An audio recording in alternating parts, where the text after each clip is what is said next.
जय हिंद साथियों, positive news के खास कार्यक्रम आपकी बात में आप सभी का बहुत बहुत स्वागत है। साथियों, समाज में कई ऐसे व्यक्ति भी होते हैं जो अपना पूरा जीवन समाज सेवा के लिए समर्पित कर देते हैं।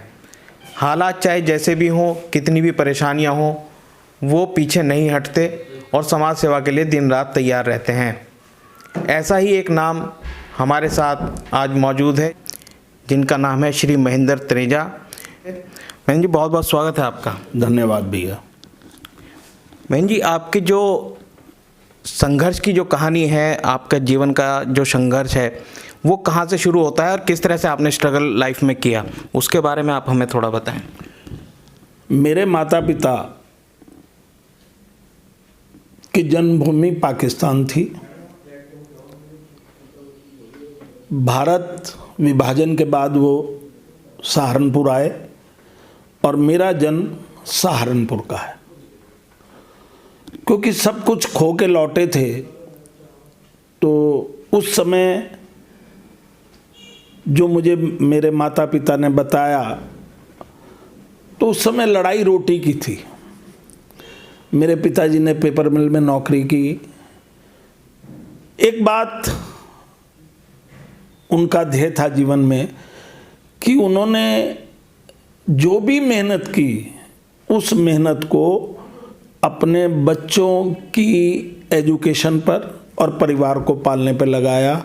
और उनका आशीर्वाद मेरे माता पिता का, जो आज हम सब लोग बड़े ही सकुशल और प्रभावी रूप से अपना जीवन अति सुंदर काट रहे हैं। मेरी एजुकेशन प्राइमरी स्कूल से हुई और मुझे याद है कि हकीकत नगर प्राइमरी स्कूल में हम लोग पढ़ने जाते थे। घर से बैठने की कपड़ा, कट्टा या बोरी कुछ भी लेके जाते थे। तख्ती रोजाना पोती जाती थी और वो लेके जाते थे और ज़मीन पर बैठ के पढ़ाई। मेरे पिताजी पेपर मिल में नौकरी करते करते उन्होंने एजुकेशन का हम लोगों का ध्यान रखा और फिर मेहनत करते करते एक अच्छा स्थान प्रभु के आशीर्वाद से मिलना शुरू हो गया। मैं महाराज सिंह डिग्री कॉलेज में एडमिशन लिया, वहाँ का चुनाव लड़ा। 74-75 में मैं वहाँ का चुनाव जीता। बड़ा स्नेह और प्यार मिला। 76 में, क्योंकि उस समय मैं आज भी मजाक किया करता हूँ, आज तो सब निर्णय आज के बच्चे स्वयं लेते हैं और माता पिता और निर्णय को मानते हैं। तो मैं कहा करता हूँ कि मुझे घर आकर पता चला, जब मैं डिग्री कॉलेज में पढ़ता था, कि मेरे पिताजी ने मेरा रिश्ता कर दिया। ये परंपराएं और मान्यताएं उस समय में हुआ करती थी। उसके बाद मेरा पढ़ते पढ़ते सिलेक्शन देहरादून में, उस समय, ये मैं आपको 76-77 की बात बता रहा हूँ, मेरा सिलेक्शन हुआ।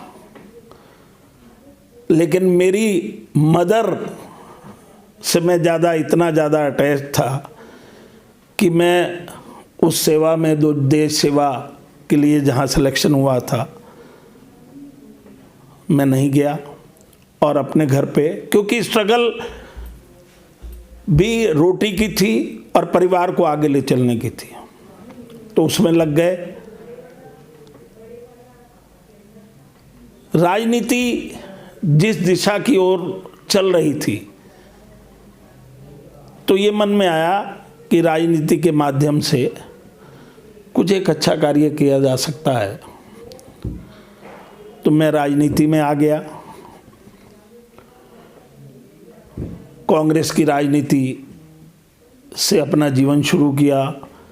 जिला महामंत्री हुए, यूथ कांग्रेस में रहा, यूथ कांग्रेस का अध्यक्ष हुआ, सहारनपुर का सेवा दल का अध्यक्ष हुआ, फिर मैं कांग्रेस का अध्यक्ष बहुत अरसे तक रहा, प्रदेशीय महामंत्री रहा। प्रभु आशीर्वाद से जीवन की नैया ठीक चलने लगी और परिवार व्यापारिक रूप से अग्रसर होना शुरू हो गया और पूरे परिवार ने बहुत मेहनत करके अपने आप का स्थान प्राप्त किया। तो सर, ये जो समाज सेवा का आप कार्य 30 वर्षों से जो कर रहे हैं, जो लावारिस सब जो होते हैं उनको उनके अंतिम संस्कार के जो सारे कार्यक्रम होते हैं वो आप कर रहे हैं, तो इसकी शुरुआत कैसे हुई और कहाँ से इसकी प्रेरणा आपको मिली? मैं सहारनपुर की बहुत सारी सामाजिक और धार्मिक संस्थाओं से जुड़ा हुआ। उन संस्थाओं से जुड़े होने की वजह से हर जगह जाना आना होता है और हकीकत नगर की शमशान भूमि से तो मैं आत्मिक रूप से जुड़ा हुआ हूँ। यहाँ मेरे परिवार, मेरे दादा, मेरे पिता, मेरी माता का दाह संस्कार हुआ है। तो उस संस्था में आने जाने से एक बार कोई 25-30 साल पहले की बात है, मैं गया। तब इतनी व्यवस्थाएं शमशान भूमि में नहीं हुआ करती थी जो आज हैं, और ये सब समाज के लोगों की देन है कि एक से बढ़कर एक व्यक्ति ने सहयोग देके इन संस्थाओं को आगे बढ़ाया। तो मैं गया तो मैंने देखा कि एक शव जो लावारिस था, जिसका कोई नहीं थे, वो सरकारी कर्मचारी द्वारा हो रहा था, क्योंकि धन इन चीज़ों का मिलता नहीं था और उस समय धन बहुत बड़ी बात हुआ करती थी 25-30 साल पहले। तो मैंने देखा कि टायर, गत्ता, कागज, कुछ ये गन्ने की खोई वोई सी कहीं से इकट्ठी होकर उससे वो दाह संस्कार हो रहा था। तो आत्मा को बड़ा कष्ट हुआ कि ये वो पड़ाव है जहाँ व्यक्ति ने एक ना एक दिन, बड़े से बड़े और छोटे से छोटे व्यक्ति ने आना है और अंत यहाँ है। तो अंत भी इतना खराब हो सकता है ऐसा मन में सोचा भी नहीं था। और वही उस दिन का दाह संस्कार जो जिस व्यक्ति का भी भगवान उसे अपने चरणों में स्थान दिए हुए हैं, जिसका था, तो वहाँ से ये प्रेरणा प्राप्त हुई, क्योंकि हमारा जीवन भी धन अभाव का था। बहुत सारे लोग सहारनपुर में इस काम को करते हैं, संस्थाएं भी करती हैं, और ये काम मेरा आत्म सुखाय है। मेरी आत्मा को आनंदित जो काम करता है उनमें सबसे बड़ा आनंद इस कार्य से मुझे मिलता है। तो इस वजह से आत्म सुखाय मैं इसको बोलता हूँ। तो मैंने उससे शुरुआत की। जो सहयोग मेरे से बन पाया, जो अपने साथियों से बन पाया, वो करके इस कार्य को करना शुरू किया और वो आज तक हो रहा है।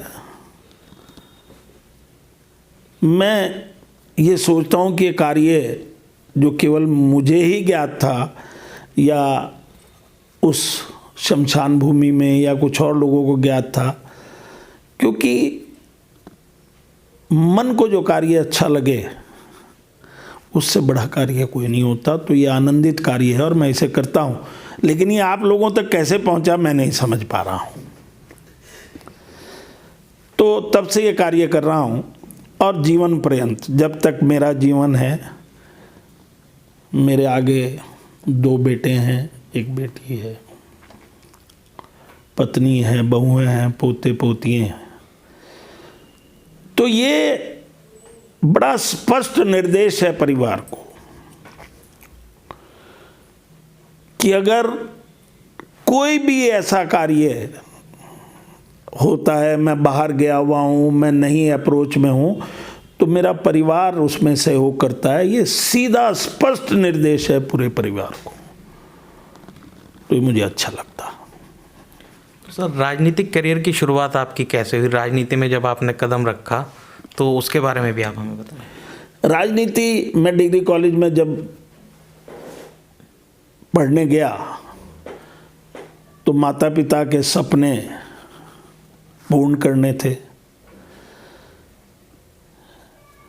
एजुकेशन लेनी शुरू की, क्योंकि उस ज़माने में बड़ी व्यवस्था ये थी कि भाई कितना पढ़ा है, ग्रेजुएट है या नहीं है, तो ये बहुत बड़ा शब्द हुआ करता था। तो वहाँ बहुत सारे साथियों से मेरा संबंध बना जो राजनीतिक कांग्रेस की राजनीति कर रहे थे, तो मैं उनके साथ जुड़ गया और कांग्रेस की राजनीति में जुड़ा। मैं यूथ कांग्रेस का अध्यक्ष रहा, सेवा दल का अध्यक्ष रहा, शहर कांग्रेस कमेटी का अध्यक्ष रहा, उत्तर प्रदेश कांग्रेस कमेटी का महामंत्री रहा और डाक सलाहकार समिति का राष्ट्रीय सदस्य रहा और बहुत सारी संस्थाओं से जुड़ा रहा। तो किसी भी तरह राजनीति में पीछे मुड़ के नहीं देखा। लेकिन एक बात जो मुझे आज भी है और वो रहेगी मेरे जीवन में, क्योंकि अब जीवन के जिस पड़ाव पे हैं, इस पड़ाव में आदमी आदत नहीं बदल सकता। एक तो ये जो कहना है स्पष्ट कहना है, और दूसरा रीढ़ की हड्डी, ये मेरे में है। रीढ़ की हड्डी होना आपके लिए गौरव की बात है जिनमें रीढ़ की हड्डी है, लेकिन कुछ लोगों को ये बात अच्छी नहीं लगती कि सामने वाला बिना झुके, बिना कमर झुकाए कुछ पाना चाह रहा है तो उसे दिया नहीं जाएगा। मेरी ये राजनीति में ये चीज़ आड़े आई, लेकिन मुझे फिर भी गर्व है कि मेरे में माँ भगवती ने रीढ़ की हड्डी रखी हुई है। जैसा कि आप राजनीति के क्षेत्र में कई बड़े नेताओं के गुरु भी माने जाते हैं, कई लोगों का आपने मार्गदर्शन भी किया और उनको चुनाव भी आपने जितवाए हैं, और खुद आप राजनीति में पर्दे के पीछे रहे, ऐसा क्यों? मैंने अभी बताया आपको रीढ़ की हड्डी, उसका पीछे का कारण केवल यही था। मैं, क्योंकि मेरे कुछ बुजुर्ग आज ऊपर वाले के पास हैं, मुझको भी जाना है, तो मैं उन सब का बहुत एहसानमंद हूँ। लेकिन इतना ज़रूर है कि मेरा नाम पहचान का मोहताज नहीं रहा। बस ये मैं कह सकता हूँ कि भाई किसी पद पर बैठकर, किसी ऐसे स्थान पर बैठकर मैं निर्णायक स्थिति में नहीं रहा, लेकिन इतना मुझे गर्व है कि इस जनपद में निर्णय लेने वाले लोगों का मुझे इतना स्नेह और प्यार मिला कि जो भी कहा वो हर व्यक्ति ने मान सम्मान से, राजनीति को दरकिनार रखते हुए मेरे हर कार्य या जो भी जिस व्यक्ति के लिए कहा गया कार्य हो उसको वो किया। तो मुझे इससे बड़ा सम्मान और क्या चाहिए। तो सर, अपने जीवन का कोई ऐसा अनुभव सामाजिक क्षेत्र में जो लोगों को प्रेरणा देने वाला हो, उसके बारे में भी आप हमारे दर्शकों को बताएं। मेरा तो एक मानना है, एक बहुत पुरानी घटना मुझे याद आ रही है। यहाँ सहारनपुर में कर्फ्यू लगा था। तत्कालीन एसएसपी और जिलाधिकारी महोदय मेरे पास उस समय फिएट कार हुआ करते थे और एक लेमरेटा, तो मैं निकल जाया करता था एक दो बार जब मैं गया तो मुझे लोगों से पता लगा कि दूध की बहुत आवश्यकता है, बच्चे बिना दूध नहीं रह पा रहे हैं। तो मैंने अपनी गाड़ी में, स्कूटर में दूध रखना शुरू कर दिया, छोटे छोटे आटे के पैकेट रखना शुरू कर दिए। तो मुझे एक अधिकारी ने ये कहा कि महेंद्र, तुम ये गलत कर रहे हो, ऐसे घुस जाते हो, कोई तुम्हें जान से मार देगा। तो मैंने कहा सर कोई बात नहीं, उम्मीद नहीं है कि कोई मुझे जान से मारेगा, क्योंकि उस समय सोच अलग तरह की हुआ करती थी, आज अलग तरह की सोच है। आज ये सोच है कि आदमी आगे क्यों बढ़ रहा है, साले की टांग खींच के नीचे गिरा लो। उस समय जो मदद करता था लोग उसके साथ चलते थे। और बहुत सारे लोग, जब मैं गाड़ी की तरफ घूमता, गाड़ी लेके घूमता था, तो मैं जब बांटता था तो बहुत सारे लोग चुपचाप मेरी गाड़ी में आटे के थैले और दूध के डिब्बे भी रख जाते थे कि भाई जी ये भी बांट देना। तो वो सहयोग मुझे बड़ा अच्छा लगता था। तो मेरा तो एक मानना है कि व्यक्ति को जाति से ऊपर उठ जाना चाहिए। हिंदू, मुसलमान, सिख, ईसाई, ये जो बंटवारा है इसको मैं अच्छा नहीं मानता। आपदा वो हिंदू झेल रहा है या मुसलमान झेल रहा है, कष्ट वो किसी भी वर्ग के बच्चे सह रहे हैं, वो कष्ट है, उसमें एक दूसरे को सहयोग करके खड़ा करने की सोचना चाहिए, ना कि पैर मार के गिराने की सोचना चाहिए। तो सर, जैसा कि आपका नाम पूरे प्रदेश में सांप्रदायिक सौहार्द के लिए भी जाना जाता है, तो ऐसे में जो आज का जो हमारा माहौल चल रहा है, आप आज के युवाओं को क्या संदेश देना चाहेंगे? मैं तो आज के युवाओं को ये कहना चाहूँगा कि जब खाली दिमाग शैतान का घर, युवा को वो कार्य करना चाहिए। अभी मैंने एक शब्द यूज किया है बार बार, आत्म सुखाए। और मंजिल स्वयं मिलती है अगर मंजिल ढूंढने की कोशिश करता है, कोई घर आके नहीं देगा। आप उठेंगे, एक बात कही जाती थी कि नौजवान अगर धरती में पैर मारेगा तो पानी निकाल देगा। तो आज भी मेरा वही कहना है कि हिंदू, मुस्लिम और जितनी तरह की राजनीति हो रही हैं, ये सब लोगों के अपने अपने रास्ते हैं आगे बढ़ने के।